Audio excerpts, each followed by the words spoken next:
Assalamualaikum warahmatullahi wabarakatuh. Baik pemirsa, apa kabar semuanya? Di video kali ini saya masih bersama seorang narasumber yang sudah kaculuk kaganang ngewu kalau gagak jalabi agak jamparing angin-angin. Siapa lagi kalau bukan Aki Rawing. Makasih. Sama-sama. Jadi di video kali ini beliau bakalan menceritakan hal yang berbau mistis dan juga horor yang pernah dialami beliau dari video-video sebelumnya yang sudah dibawakan oleh beliau juga. Itu tidak kurang horornya, sangat horor sekali. Dan di sini juga kebetulan Aki Rawing mempunyai cerita-cerita horor yang banyak dan kumpulan cerita itu tidak terhitung oleh jari. Dan mari kita dengarkan satu demi satu cerita atau pengalaman yang dialami oleh Aki Rawing. Silakan Aki. Terima kasih. Sama-sama. Ya, Jang Uday. Ya. Alhamdulillah. Di sini sekarang Aki akan berbagi pengalaman, berbagi cerita tentang kejadian yang ini betul-betul dirasakan. Jadi dan ini juga tidak ada rekayasa. Tidak ada rekayasa sama sekali. Sekarang yang akan berkaitan dengan waktu keberangkatan kita. Jadi dengan waktu sekarang. Sekarang yang berhubungan dengan waktu. Waktu itu sesungguhnya sangat-sangat krusial sehingga pantas Allah sampai bersumpah. Wal asri innal insana lafi khusrin illa alladziina aamanu wa 'amilus sholihati wa tawassaw bil haqqi wa tawassaw bis sabr. Itu berbicara tentang waktu.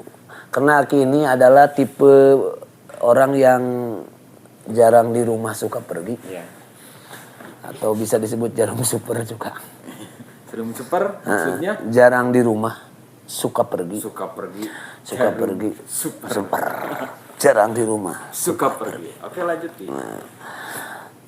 Suatu malam setelah Aki pulang dari yang punya acara, yang udah juga tahu siapa Aki, kadang-kadang kalau ada miliknya suka dipanggil orang untuk mengisi acara kan gitu.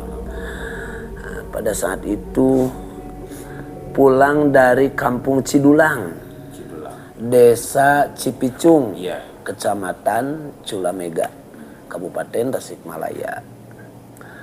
Itu dari acara yang digelar di Pak Haji Jaini, Cidulang, Cieksel, Desa Cikuya. Kebetulan Aki ditemani oleh ojek Kang Ade Jiji. Kang Ade Jiji masih tetangga. Karena beliau adalah yang sangat setia mengantar Aki kemanapun Aki pergi. Dulu ya belum seperti sekarang, situasi jalannya pun juga. Sebelum pulang kata Kang Ade begini, Jang, kalau mau pulang jangan di waktu yang setengah-setengah. Maksudnya kalau 10:30 atau 10:30 atau 11:30. Emang kenapa kan? Ya kalau kita berangkat kemana tujuan kita, di jam-jam yang ada setengahan itu, di jam yang ada setengah-setengahan itu bakal ada hal yang tidak kita inginkan. Tapi kan Aki orangnya yang tidak begitu langsung percaya pada hal-hal yang seperti itu. 11:30 waktu tanggung, udah Kang, jangan terlalu percaya kan gitu Aki ngomongnya. Aki ke Kang Ade. Udah kita pulang saja. Tuh, ini udah 11:30. Ya, 11:30, 10:11, 10:01 G. Iya. Masa iya kita harus nginap di sini karena kata guru Aki kalau dari manapun juga acara harus pulang. Kalau nginep itu camal kan Kanjang Uday juga Aki suka pernah bilang gitu. Jadi dari manapun pulanglah dari. Jadi pokoknya Aki itu tetap kekeh mau pulang malam itu juga dan jam itu dan juga. itu juga 11:30. 11:30 malam. Kalau Kang Ade kan nanti aja setengah jam lagi udah sekarang. Enggak bakalan ada apa-apa. Jadi di situ Aki yang berdegong. Aki yang berdegong.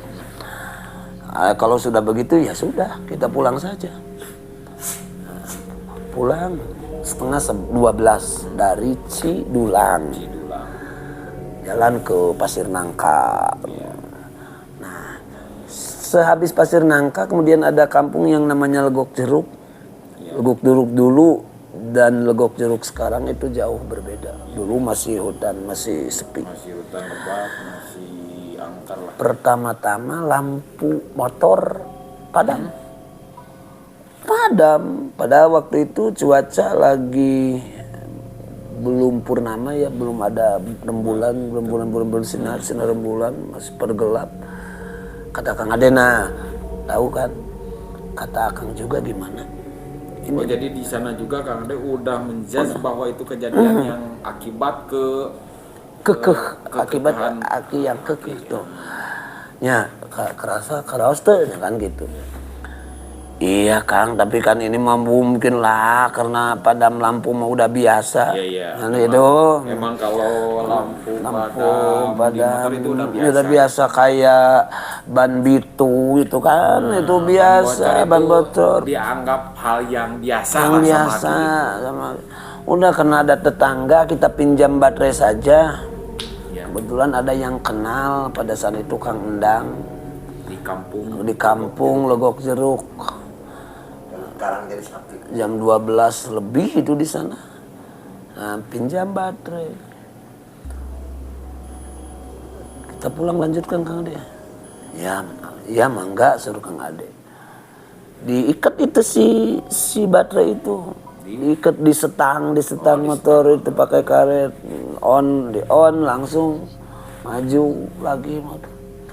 Nah, di Leuweung Pari. Pas di Leuweung Pari, Aki mah gak tahu apa-apa ya, dikirain itu kerbau. Leuweung Pari itu bentar Kang, jadi dari Cidulang. Cidulang menuju rumah Aki itu melewati yang namanya Pasir Nangka, kemudian Legok Jeruk dan juga Leuweung Pari. Oh, jadi banyak kampung-kampung yang terlewat gitu. Itu mah bukan perkampungan. Kalau Leuweung Pari mah itu mah kebun. Oh, kebun. Tidak ada rumah di sana. Jadi ada tempat-tempat yang terlewat lah gitu. Dan di sana mah kan ada makam juga. Oh, ada makam. Ada makam di sana. Nah, di Leuweung Pari. Aki lihat karena kena sinar baterai. Kerbau kata Aki gitu kan. Kerbau kata. Tapi Kang Ade malah pegangan yang erat. Pegangan yang erat. Emang ada apa? Kang itu kerbau. Udah pegangan. Bawa motor dia yang sekencang-kencangnya. Digas gitu. Nah, lewat Leuweung Pari hampir ke Cipangalang baru dia ngomong, "Yang itu bukan kerbau. Apaan itu?" "Bagong," katanya kan gitu. Ternyata itu babi hutan. Masya Allah tabarakallah. Aki baru seumur hidup di dunia baru melihat makhluk yang namanya babi hutan. Memang seperti jelas, sangat jelas karena ada di depan mata. Untung tidak menyeruduk juga. Tidak menyeruduk juga sampai di Cipangalang baru tahu Kang Ade bilang ini mah Cipangalang itu sebelum kampungnya Aki juga gitu. Masih jauh ke kampung Aki. Masih di perjalanan. Masih di perjalanan, masih jauh, baru setengah perjalanan. Kalau Aki masih di Nango. Di Cipangalang baru Kang Ade. Nah, ini hasil dari ketidakpercayaan Aki, kekekehan Aki tadi. Kata Akang juga jangan berangkat di waktu yang tanggung. Udah 2 kali kan katanya gitu, jadi menyalahin. Jadi dia teh Jadi dia teh terus marahin Aki gara-gara Aki kekeh mau pulang jam setengah 12 pada saat itu ditali-talikan ke sana karena keyakinan dia sudah kuat memang dengan hal itu. Tapi Aki udah Kang, ini yang lalu biar berlalu kita jalan. Mudah-mudahan tidak ada gangguan apa-apa lagi kan gitu. Udah. Tapi kata Kang Ade, biasanya kalau hitungan nista maja utama Jadi Kang Ade mah sudah ada firasat. Jadi baru 2, satu lagi. Katanya dia ngomong gitu. Satu lagi. Gangguan yang akan Bakal ada satu lagi. Dari gangguan yang pertama, lampu mati. Gangguan yang kedua ada babi hutan yang hampir sengaja lewat menghalangi jalan, bukan lewat lagi. Berangkat lagi dari Cipangalang menuju ke lewat Girimukti, Bojonggambir, lewat Ciletik, lewat Cibadul, di Cibencoy. setelah Cibadul ada Cibencoy, itu masih hutan juga, kebun. masih belum sampai ke rumah. Masih jauh. Dan di sana di Cibencoy itu banyak orang yang suka nemuin hal-hal yang kayak gituan yang serem-serem gitu. Kayak sebenarnya kayak ada suka ketemu sama makhluk-makhluk itu. Ini betul. Pas di sana juga ada makhluk yang sangat aneh. Baru seumur hidup satu kali Aki juga lihat ada makhluk yang kayak gitu. Jadi tidak nentu mana kepalanya, mana ekornya, karena sama seperti guling. Seperti guling. Timun juga bisa dikatakan. Seperti timun. Tapi jalan. Maksud jalan itu di kaki apa?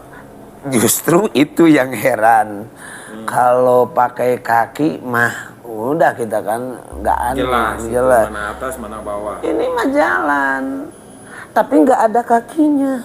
Kalau ular mah apa itu merayap gitu, seperti gitu. Tapi di tebing, di gawir, di sebelah kiri jalan. Sudah Kak, baru di sana mah bulu kudung juga merinding karena sudah pada tahu sampai sekarang juga. Mungkin kalau ke sana dulu mah suka ada ilapat, sebelum itu bau terasi. Kalau lewat ke sana bau terasi, tapi kalau kata Kang Ade Goel mah itu suka ada ular besar. Kalau ada ular besar biasanya ada harum atau bau-bau terasi. Biasa kalau sudah bau terasi itu suka ada ular besar, kata orang yang pawang ular. Pawang ular. Jadi di Cibencoy itu udah terkenal dan tersohor juga bahwa banyak hantu atau hal-hal yang mistis. Yang horor-horor gitu, yang nakut-nakuti banyak. Bahkan sampai sekarang mungkin. Sampai sekarang juga Masih ada. masih. Dan kalau kita mau mah boleh uji nyali ke sana malam-malam kita. Kalau ada tayangan seperti itu. Buat yang mau uji nyali datang saja ke Cibencoy ya. Ada di sana. Nanti alamatnya tidak akan diterangkan di deskripsi, komen aja gitu. Oke, lanjut. Setelah dari Cibencoy nemuin apa guling, ketimun yang jalan itu Terus Kang Ade masih ngotot, nyalahin lagi juga, bawa motor lagi sampai kenceng, sekenceng-kencengnya sampai di rumah. Alhamdulillah selamat sampai di rumah. Cuman sampai di rumah habis Aki itu dimarahin sama Kang Ade. Udah gini sampai ngomong begini, Jang kalau mau begitu mah sudah jangan sama Akang. Besok berangkatnya kalau mau kayak gitu udah sama orang lain. Saking keselnya. Makanya di sini harus percaya bahwa waktu itu sangat menentukan untuk keberhasilan. Kemanapun kita berangkat, jangan disepelekan. Jadi betul-betul the time is money.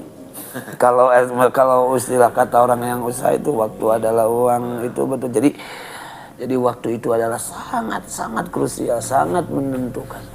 Jadi kata bahasa Sunda orang jadwal mah gini, jangan salah mangsa. Salah mangsa. Iya, Jangan salah mangsa. Dan setelah itu mungkin Aki juga berdasarkan pengalaman yang didapatkan oleh Aki jadi tidak mau lagi berangkat di setengah sampai saat ini dari pengalaman tersebut kalau mau berangkat itu sudah melihat waktu pas. Waktu pas itu kalau jam 6 jam 6. Kalau misalkan lebih 5 menit mah gak apa-apa mungkin. Ya, jangan ada yang setengah. Pokoknya jangan sampai lebih dari 30 atau mendekati angka 30. Iya, setengah. Jadi ada yang setengah. Kalau seperempat mendingan. Atau lebih 5 atau lebih 10 lebih. Ada yang setengah.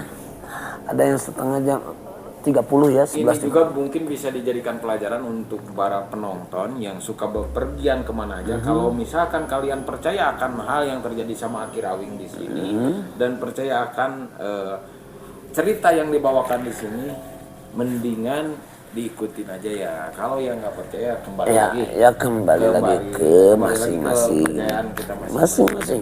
Dan itu juga Aki juga tidak menyuruh bahwa semua orang untuk melakukan hal seperti itu. Cuman ini pengalaman yang pernah Aki rasakan. Dari cerita ini kita mendapatkan poinnya bahwa di setiap bepergian itu kita harus benar-benar menghitung waktu yang tepat.